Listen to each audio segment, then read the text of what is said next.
Bey, başlayabilir miyiz? Can we start? Are we all ready?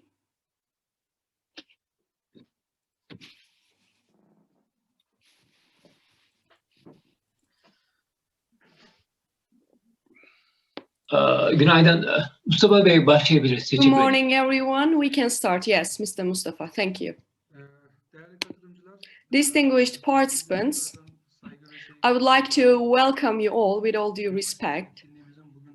Yesterday we started our event. Today is the last day of our event. And as we said before, it has been a very interesting event for all. I believe all of us enjoyed the event yesterday. On my behalf, I can say that I am benefiting from it to a large extent. And hopefully today we will continue our fruitful work. So we have a presentation left from yesterday. Miss Emel is going to present about the smuggling on leech. If you're ready, Miss Emel, please, we can start with your presentation. Now over to you. By the way, Miss Naim, Mr. Naim, if you are here, please be the host and the moderator. So we have a presentation from yesterday. You have already announced, so our colleague may start with her presentation.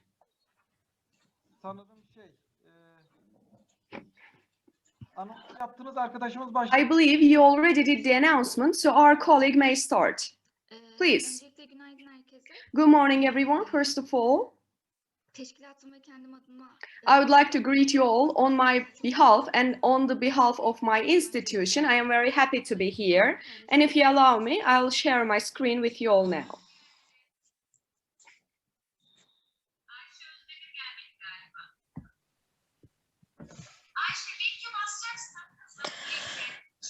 Sunum uzun gibi görünse de ben aslında çok kısa... It seems a bit long, but I'll just briefly go through my presentation, so I start. First of all, there is something that I would like to mention.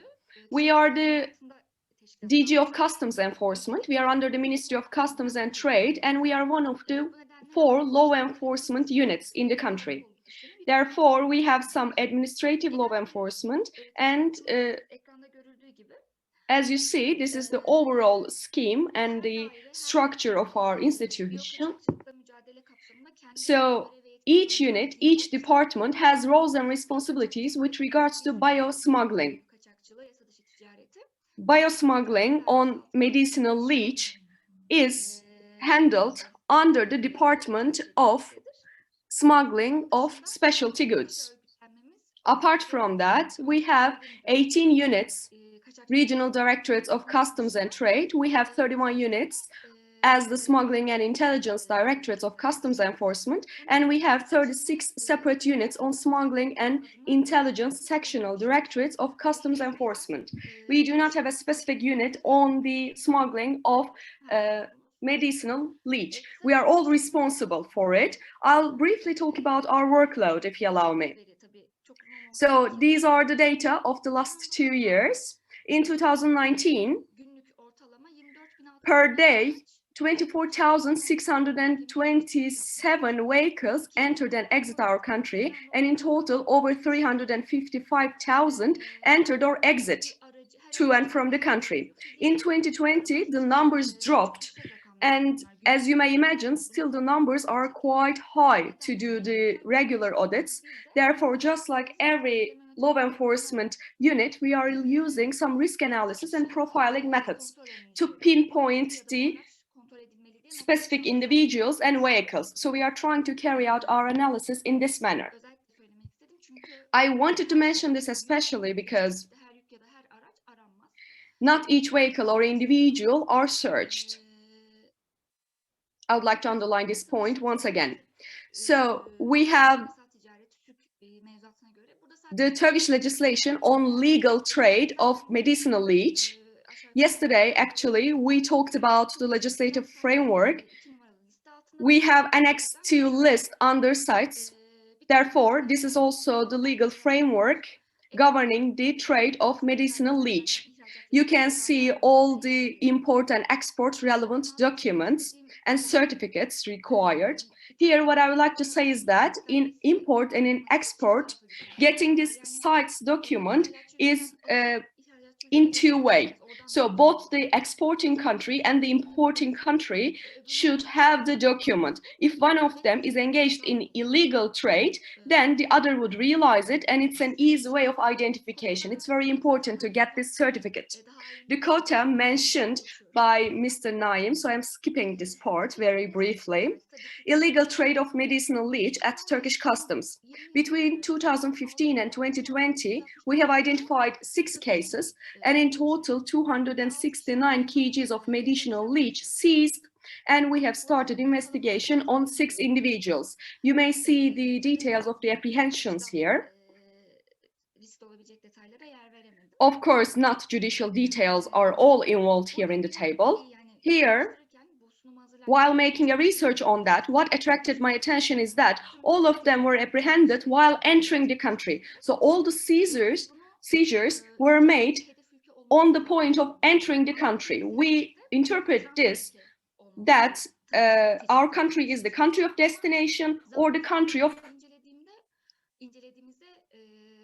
transit. But when we look at the statements, we see that they are not trying to reach to any other country. So Turkey seems to be the country of destination in the end. To hide an organized crime, maybe this can be a lie, or maybe this is the reality. So for now, we think that Turkey is the country of destination, but our research will continue on that, because getting prepared for this workshop was also useful for us, because we got to know more on the illegal trade of medicinal leech. Another thing that attracted our attention is that half of the seizures were through the routine controls. Here we can see the special attention of our staff members, and we can see that their suspicion really worked. All of those seizures were thanks to X-ray machinery, X-ray devices. So without their baggages are sent to the common area, we cannot do this detection. This is how we are recording the seizures and captures. But not any of those are less than 25,000, I would say. We don't know the exact amount. We have land border captures, 3 of those. As you see, they are all Bulgaria customs. 2 of them were the baggages of the vehicles. So they were found in the baggages, either in the socks, or just like the examples that Mr. Naim showed us yesterday, they are putting them in the socks of women. And in 2016, in one of the vehicles, they placed them within the doors of the car, doors of the vehicle. So that was where they hid the leech. And the 3 others are at the air border, again in the baggage of the passenger, and all of these air border captures were in Istanbul. Therefore, we wanted to especially focus on Istanbul province. By the way, there is another thing that I'd like to mention here. These 2 captures in 2017 had the same individual. I also made a research on that, and I have realized that in March 2020, the individual tried to enter from Hamzabeyli. We got a notification, we captured the person, and probably later on, when he was trying to enter our country from Romania, this time, thanks to our alarm and the risk analysis, we captured the same individual. And this individual had the highest amount of medicinal leech on him. And another thing that I can say, 3 of those are Turkish citizens out of 6 individuals captured. If you have any questions, I'd be very happy to answer. So you can see the details of these 2 captures in the year 2017. You can see some photos of the seizure. So we do not have a direct fight against smuggling on medicinal leech. So we consider it within the scope of biosmuggling. So I'll talk about fighting against biosmuggling. We have 3 main steps, I would say. One of them is prevention, the other one is cooperation, and the third one is awareness raising. So we have prevention, and we benefit from the intelligence resources in one way or another. We have both national and international intelligence sources. We also have the informing resources. One of them is the hotline 136. So we have the technical systems and technical equipments and programs in terms of our technical capacity. Since we do all the captures through X-rays, I would like to underline its importance. When we look at the cooperation side, we see that we are cooperating with the World Customs Organization. It's a very useful cooperation for us because they are also responsible for the risk indicators.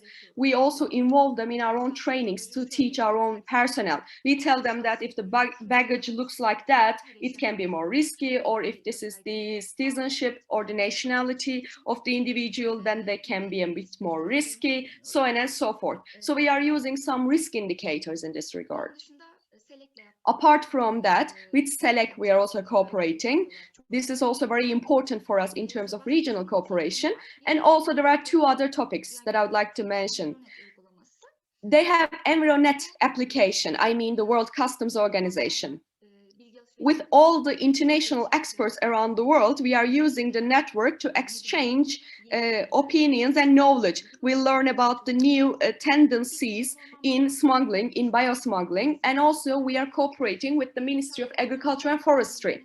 They are very important for us. Hopefully, soon enough, we will be able to benefit from their database on smuggling. And once this happens, the awareness will be raised among our staff members. We are left only with the administrative processes, so it's about to be completed. And lastly, about awareness raising, to raise awareness, in 2019, we held a training for the staff members of Istanbul Airport on smuggling of medicinal leech. So once again, I would like to thank you very much for delivering such a valuable training session, and hopefully this will continue since our staff members are in the continuous rotation. These are very important, both for the central level and the regional and local level staff members of ours. We have seen the importance of those trainings once again.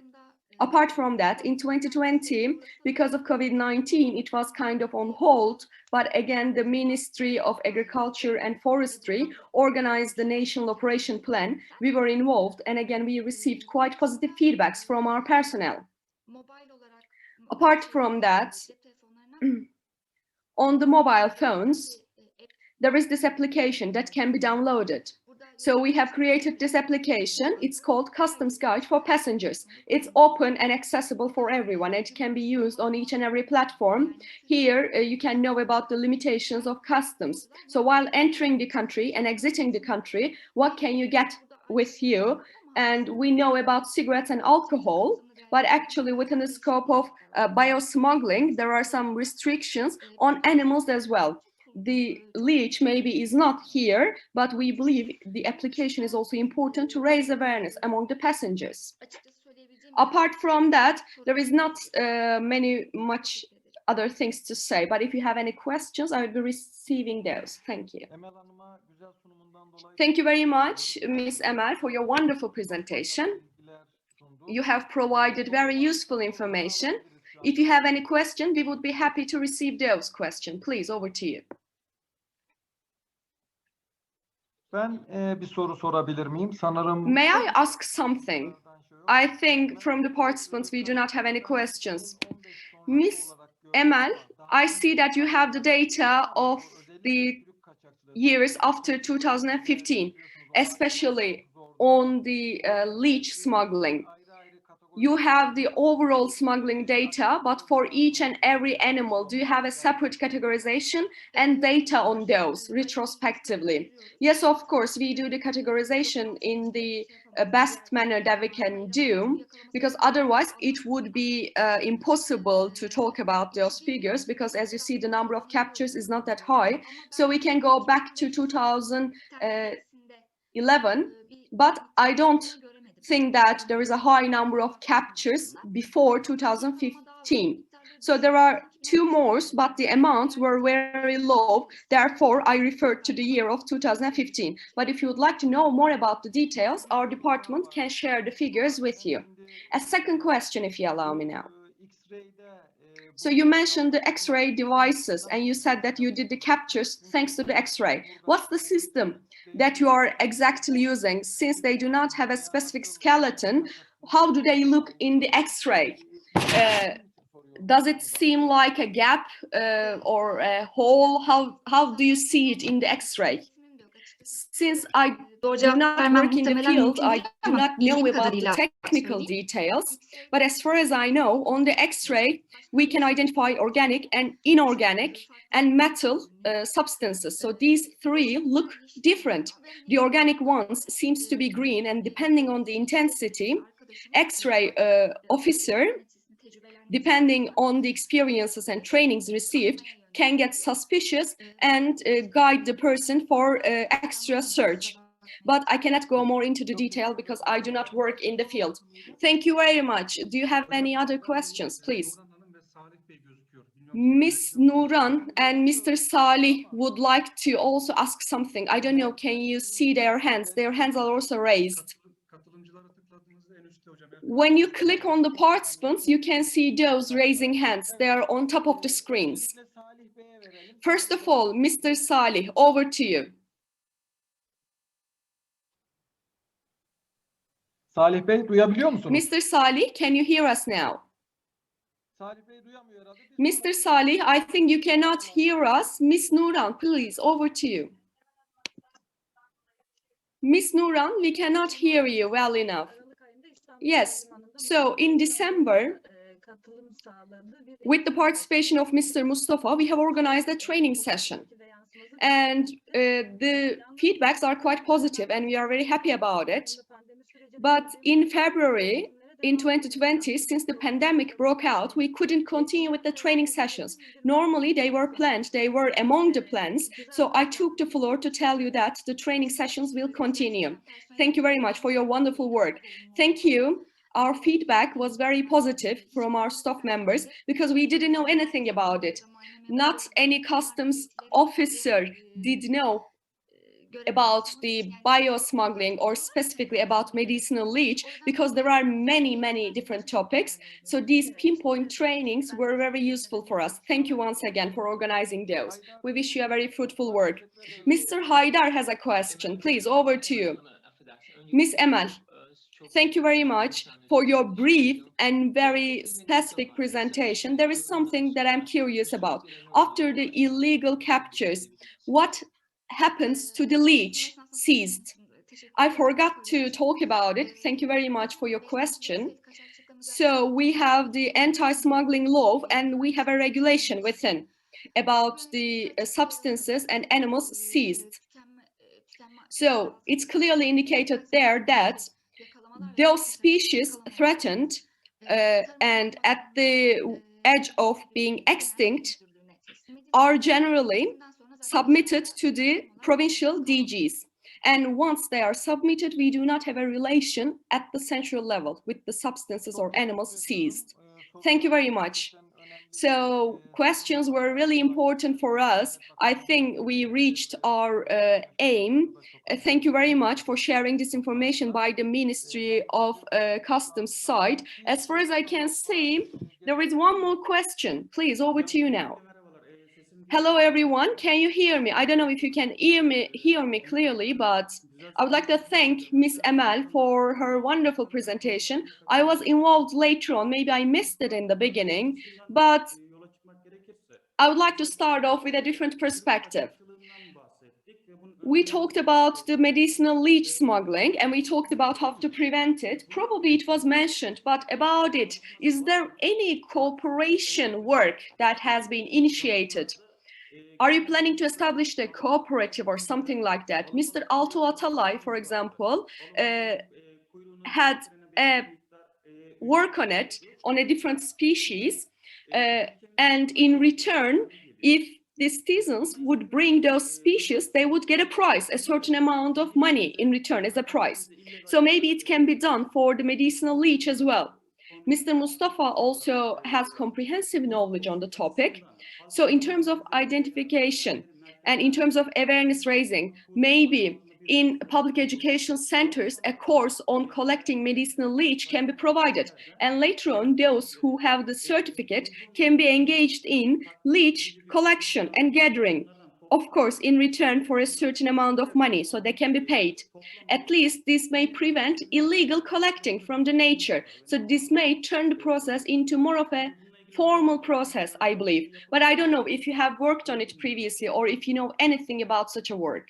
Gümrük Bakan yani Ticaret Bakanlığı tabii çatısı altında So diyorsanız under the Ministry of Trade and Customs, if you're asking about our works, probably there is no such activity. As we said, as the law enforcement units, we are just seizing the specialty goods, special goods, and we are responsible for transferring this and submitting those to the relevant authorities. And we are the ones who need to receive training sessions. So under the Ministry of Trade and Customs, I don't think there is such a relevant project. So I think Ms. Nuran has a different perspective on it. And later on, I would like to say something on it. Later on, I don't want to receive any other questions because we have 1 more minute for this presentation. Please, Ms. Nuran, currently about leech collecting, there is no training planned. But as we said before, it can be evaluated depending on the results of these workshop. So rather than the collecting, maybe on the breeding and the production of medicinal leech, we can do something, because we are talking about the endangered species and we don't want to make the collecting a widespread practice. So I don't think it's appropriate. Rather than collecting, we want to focus on reproducing, on breeding, to be able to make the species more sustainable and living long in the nature. But this is my personal opinion. Maybe the DG would have a different opinion in the upcoming future. So depending on the outputs of the workshop, we will be sharing the results with you. Thank you very much, Ms. Nuran. And Mr. Mevlut, I share the same opinion with the Ms. Nuran. If we have a training on poaching or on hunting, probably the pressure on the medicinal leech would increase. I also indicated during my presentation yesterday that maybe in the regulations on medicinal leech, rental procedure can be involved, just like the Ottoman Empire time. So certain plots can be allocated to the individuals so that they would be responsible for those areas. So additional support is required on the reproduction. I know that other than that, collection is a bit problematic. I can say that. Thank you very much. Thank you very much, Mr. Naim. Mr. Naim, can I say something very, very briefly? So in 2019, about this training session, you said that it was very useful, and I'm very thankful to hear such a feedback. And I think this needs to be involved on the agenda. So such training sessions can be planned, and actually an agenda item can be involved within the scope of the work of the Ministry of Trade and Customs. So you may participate, international experts and consultants may participate. So I think an additional workshop can be organized by the Ministry of Trade and Customs side. I think there is a need. Thank you very much, Mr. Mustafa. Can I say something very briefly? So all the programs are ready actually to be implemented. Because of the pandemic breaking out in February, everything was delayed. Normally, we planned training sessions for the airports. Once everything goes back to normal, these training sessions will be held. I can guarantee that. This is what I can suggest, especially. We are 106 people here. We had 180 people yesterday as participants. So we can make it an online training. And on bio-trafficking and maybe on other topics on bio-smuggling, we can organize an online event. We can talk about the customs rules, about collecting, gathering, everything. So maybe in cooperation of the Ministry of Customs and Trade and the Ministry of Agriculture and Forestry, you can make it happen. So as you said before, since they do not have a spine, I think showing them on the X-ray would be a better way to do it. Doing it in the field can be a better method to follow. I think a practical training would be much more useful rather than an online training. But of course, online training is also an alternative. While delivering online training, you can connect to the provincial directorate of customs and they can show you the X-ray images maybe from the field. Thank you very much for the opinion. So I am just concluding the first presentation and the questions, and now